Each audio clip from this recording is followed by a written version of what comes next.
ဒီခုံရုံးရဲ့အနက်ရှိုင်းဆုံးအလွှာတွေတရားခွင်တွေကတင်းမာမှုတွေနဲ့လူမသိတဲ့လျှို့ဝှက်ချက်တွေကိုထပ်ပြီးချေမှုန်းပေးပါမယ်ဒီတစ်ခါတော့နူရင်ဘက်ရဲ့နောက်ွယ်ကအားပြိုင်မှုတွေအကြောင်းကိုတွားကြရအောင်နူရင်ဘက်ခုံရုံးမှာအကြီးမားဆုံးစိန်ခေါ်မှုတစ်ခုကဘာသာစကားပါတရားသူကြီးတွေနဲ့ရှေ့နေတွေကအင်္ဂလိပ်ပြင်သစ်ရုရှားစကားတွေပြောကြပြီးတရားခံတွေကဂျာမန်စကားပြောကြတာပါအရင်တုန်းကဆိုရင်တယောက်ပြောပြီးမှတယောက်ပြန်ဘာသာပြန်ရတာမို့အချိန်တွေအကြာကြီးပေးခဲ့ရပါတယ်ဒါကိုဖြေရှင်းဖို့အတွက်အပြင်ကုမ္ပဏီကနေ simultaneous interpretation ခေါ်တဲ့တပြိုင်နက်တည်းဘာသာပြန်တဲ့စနစ်သစ်ကိုပထမဆုံးအကြိမ်စမ်းသပ်ခဲ့ပါတယ်။နှစ်ချက်တွေသုံးပြီးစကားပြောနေတော့မှတင်ဘာသာစကား၄မျိုးစလုံးကိုတန်းပြီးနားထောင်လို့ရအောင်လုပ်ခဲ့တာပါ။ဒါဟာဒီနေ့ခေတ်ကုလသမဂ္ဂအစည်းအဝေးတွေမှာသုံးနေတဲ့စနစ်ရဲ့အစအဦးပေါ့တရားခံတွေထဲမှာဟစ်တလာရဲ့ဒုတိယခေါင်းဆောင်ဟောင်း Rudolf Hess ကတော့အထူးခြားဆုံးပါသူဟာတရားခွင်တစ်လျှောက်လုံးမှာသူဘာမှမမှတ်မိတော့ဘူးဆိုတဲ့မှတ်ဉာဏ်ပျောက်ဆုံးခြင်းနဲ့နေရာယောဂါကိုဟန်ဆောင်ခဲ့ပါတယ်တရားခွင်မှာတခြားသူတွေကအလေးနဲ့နားထောင်နေချိန်မှာသူကစာအုပ်ဖတ်နေတာမျိုးကြောင်ကြည့်နေတာမျိုးတွေလုပ်လို့ရှိတယ်ဒါပေမဲ့နောက်ဆုံးစီရင်ချက်ချကနီးမှာတော့သူဟာအကုန်လုံးကိုလိန်ခဲ့တာဖြစ်ကြောင်းသူ့မှတ်ဉာဏ်တွေကောင်းနေကြောင်းဝန်ခံသွားခဲ့ပါတယ်။သူဟာတသက်တကျွန်းပြစ်ဒဏ်ကြခံခဲ့ရပြီးစပန်တာအကျဉ်းထောင်မှာတယောက်တည်းဆယ်စုနှစ်များစွာနေထိုင်သွားခဲ့ရတဲ့နောက်ဆုံးသောနာဇီအကျဉ်းသားကြီးဖြစ်ခဲ့ပါတယ်။ဒီခုံရုံးမှာစိတ်ဝင်စားဖို့အကောင်းဆုံးတရားခံတစ်ယောက်ကတော့ Julius Streicher ပါသူဟာစစ်တပ်ခေါင်းဆောင်မဟုတ်သလိုဘသူကိုမှလည်းသူ့လက်နဲ့တိုက်ရိုက်တက်ခဲ့တာမဟုတ်ပါဘူးသူဟာ Der Stimme ဆိုတဲ့နာဇီသတင်းစာရဲ့အယ်ဒီတာပါသူဟာသူ့ရဲ့သတင်းစာကနေတဆင့်ဂျူးလူမျိုးတွေကိုမုန်းတီးအောင်တပ်ဖြတ်ချင်အောင်စာသားတွေနဲ့လှုံ့ဆော်ခဲ့တာပါခုံရုံးကသူ့ကိုလူသားမျိုးနွယ်အပေါ်ကျူးလွန်တဲ့ရာဇဝတ်မှုနဲ့တေတံပေးခဲ့ပါတယ်ဒါဟာစကလုံးတွေနဲ့အမုန်းပွားအောင်လုပ်တာဟာလဲလက်နက်နဲ့တက်တာထက်မနှဲတဲ့ရာဇဝတ်မှုပဲဆိုတာကိုကဘာကြဒီကိုသတိပေးလိုက်တာပါပဲတရားခွင်ရဲ့အပြင်ဘက်မှာတော့အမေရိကန်နဲ့ဆိုဗီယက်ယူနီယံတို့ကြားမှာတင်းမာမှုတွေစတင်နေပါပြီဒါဟာအေးဆက်ဆက်စစ်ပွဲ Cold War ရဲ့အစအဦးလို့တောင်ဆိုနိုင်ပါတယ်ဆိုဗီယက်တွေကတရားခံအားလုံးကိုချွင်းချက်မရှိအမြန်ဆုံးကြိုးပေးကျင်ကြပေမဲ့အမေရိကန်နဲ့ပြည်တိန်ကတော့တရားမျှတတဲ့လုံထုံးလုံနည်းအတိုင်းသွားကျင်ကြပါတယ်ဒီလိုသဘောထားကွဲလွဲမှုတွေကြောင့်တရားခွင်အတွင်းမှာအခြေတင်ဆွေးနွေးမှုတွေအားပြိုင်မှုတွေဟာစစ်ပွဲတစ်ခုလိုကိုပြင်းထန်ခဲ့တာပါတေတံကြတဲ့နာဇီတွေကိုကြိုးပေးတဲ့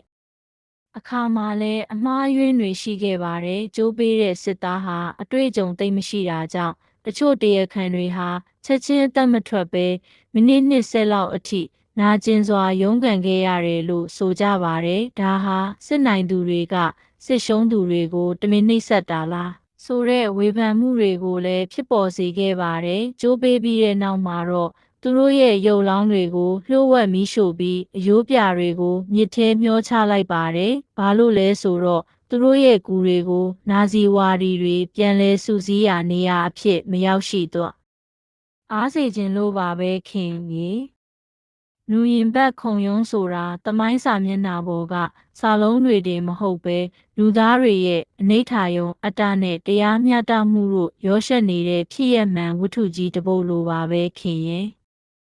နူရင်ဘက်ခုံရုံးရဲ့အမှောင်ထုတဲကအနက်ရှိုင်းဆုံးလျှို့ဝှက်ချက်တွေနဲ့ခုံရုံးပြီးနောက်ပိုင်းဖြစ်ပေါ်လာတဲ့ရှုပ်ထွေးလာတဲ့ကမ္ဘာအခြေအနေတွေအကြောင်းကိုထပ်ပြီးပြောပြပေးမယ်ဒါတွေကသမိုင်းစာအုပ်အပေါ်ယံတွေမှာတိတ်မပါတတ်တဲ့အချက်တွေပေါ့ခုံရုံးမှာအရှိန်အဝါအကြီးဆုံးတရားခံဖြစ်တဲ့ကိုရင်းဟာကျိုးစင်ပေါ်မတက်ရလေအောင်သူ့ကိုယ်သူအဆုံးစီရင်သွားခဲ့တာကိုသိပြီးသားဖြစ်မှာပါဒါပေမဲ့သူအဲ့ဒီစိုက်ရ၌အစိတ်လုံးကိုဘလို့ရခဲ့တယ်လဲဆိုတာကနှစ်ပေါင်းများစွာကြာအောင်ပဟေလိဖြစ်ခဲ့ပါတယ်တရားခံတွေကိုအဝတ်အစားကအစအစစ်အစေးအရန်ကြက်မှတ်ထားတာပါနောက်ပိုင်းလေးလာချက်တွေအရတော့သူ့ကိုစောင့်ကြက်နေတဲ့အသက်19နှစ်အရွယ်အမေရိကန်စစ်သားလေးတယောက်ကိုဂိုးရင်းကဖြောင်းဖြပြီးသူ သူ့ရဲ့ပစ္စည်းတစ်တာတွေကနေအစိတ်လုံးကိုခိုးယူခိုင်းခဲ့တာလို့ယူဆကြပါတယ်။ကိုရင်းဟာတေကန်နီးအထိငါ့ကိုကြိုးပေးလို့မရစေရဘူးဆိုတဲ့မမာနာနဲ့အောင်နိုင်သူတွေကိုနောက်ဆုံးစက္ကန့်မှာပြည့်ရည်ပြုသွားခဲ့ပါတယ်။နူရင်ဘတ်မှာအဓိကခုံရုံးကြီးအပြီးမှာတရားသူကြီးများခုံရုံး Judges Trial ဆိုတာရှိခဲ့ပါတယ်။ဒါကအရန်စဉ်းစားစရာကောင်းတာပါ။နာဇီခေတ်တုန်းကဟစ်တလာရဲ့အလိုကျစီရင်ချက်တွေချမှတ်ခဲ့တဲ့ဂျာမန်တရားသူကြီးတွေကိုပြန်ပြီးစစ်ဆေးတာပါသူတို့ကငါတို့ကတရားဥပဒေအတိုင်းလုပ်တာပါကလို့ခုခံခဲ့ပေမဲ့ခုံရုံးကတော့တရားဥပဒေဆိုတာလူသားချင်းစာနာထောက်ထားမှုအပေါ်မှာအခြေခံရမယ်မတရားတဲ့ဥပဒေကိုလိုက်နာနေတာဟာလည်းရာဇဝတ်မှုပဲလို့ဆုံးဖြတ်ခဲ့ပါတယ်ဒါဟာကမ္ဘာဥပဒေသမိုင်းမှာအရေးကြီးဆုံးသင်ခန်းစာတစ်ခုဖြစ်လာခဲ့တဲ့စိတ်ပညာရှင်တွေရဲ့အဖြေမထွက်တဲ့ပဟေရိခုံရုံးမှာတရားခံတွေကိုစစ်ဆေးခဲ့တဲ့စိတ်ပညာရှင်တွေဟာအဖြေတစ်ခုကိုအယမ်းရှာခြင်းခဲ့ကြအဲ့ဒါကတော့ဒီလူတွေကမွေးရပါမိစ္ဆာတွေလားဆိုတာပါပဲဒါပေမဲ့ Rorschach ခေါ်တဲ့မင်ဆက်ပုံတွေနဲ့စစ်ဆေးကြည့်တဲ့အခါသူတို့ဟာထူးထူးခြားခြားစိတ်ဝေဒနာခံစားနေရသူတွေမဟုတ်ပဲကျွန်တော်တို့ပတ်ဝန်းကျင်မှာတွေ့နေရတဲ့တာမန်လူတွေလိုပဲဖြစ်နေတာကိုတွေးလိုက်ရတယ်ဒါဟာပိုပြီးကြောက်စရာကောင်းသွားပါတယ်ဆိုလိုတာကတော့တင့်တော်တဲ့အခြေအနေနဲ့ဝါဒဖြန့်မှုတွေရှိလာရင်ဘလို့တာမန်လူမျိုးမဆိုရက်ဆက်တဲ့လုပ်ရက်တွေကျူးလွန်နိုင်နေဆိုတဲ့ The Banality of Evil မကောင်းမှုရဲ့တာမန်ဆန်ခြင်းဆိုတဲ့အယူအဆကိုဖြစ်ပေါ်စေခဲ့ပါတယ်။ဒါကတော့သမိုင်းရဲ့အရေးအဆုံးနဲ့အမြုံဆုံးအပိုင်းပါနူရင်ဘတ်မှာနာဇီခေါင်းဆောင်တွေကိုစစ်ရာဇဝတ်မှုနဲ့ကြိုးပေးနေချိန်မှာပဲတစ်ဖက်မှာတော့အမေရိကန်အစိုးရဟာ Operation Paperclip ဆိုတဲ့စီမံကိန်းနဲ့နာဇီသိပ္ပံပညာရှင်600ကျော်ကိုလျှို့ဝှက်ခေါ်ယူခဲ့ပါတယ်။အဲ့ဒီအထဲမှာနှစ်တုံးပြန်တွေကိုတီထွင်ခဲ့တဲ့ Wernher von Braun လည်းပါဝင်ပါတယ်။သူဟာနောက်ပိုင်းမှာအမေရိကန်ရဲ့လကဘာသွားစီမံကိန်း Apollo မှာအဓိကခေါင်းဆောင်ဖြစ်လာခဲ့တဲ့စစ်ရာဇဝတ်ကောင်တွေကိုအပြစ်ပေးနေရင်းနဲ့ပဲသူတို့ရဲ့နည်းပညာတွေကိုတော့ကိုယ့်အတွက်အသုံးချခဲ့တဲ့ဒီလုပ်ရက်ဟာနိုင်ငံတကာနိုင်ငံရေးရဲ့ရှုပ်ထွေးမှုကိုပြနေတာပါပဲနူရင်ဘတ်ခုံရုံးကနေရရှိလာတဲ့တုံ့လုပ်စရာသက်သေတွေကြောင့်ပဲကဘာကြီးဟာဒါမျိုးနောက်တစ်ခါမဖြစ်စေရဘူးလို့သစ္စာဆိုခဲ့ကြပါတယ်အဲ့ဒီကနေတဆင့်1948ခုနှစ်မှာအပြည်ပြည်ဆိုင်ရာလူ့အခွင့်အရေးကြေညာစာတမ်း Universal Declaration of Human Rights ဆိုတာပေါ်ထွက်လာခဲ့တာပါဆိုလိုတာကတော့ခင်နဲ့ကိုခုခံစားနေရတဲ့အခြေခံလူ့အခွင့်အရေးတွေရဲ့အရင်းမြစ်ဟာနူရင်ဘတ်ခုံရုံးကနေစီးဆင်းလာခဲ့ဒါလို့ပြောလို့ရပါတယ်ခင်ရေ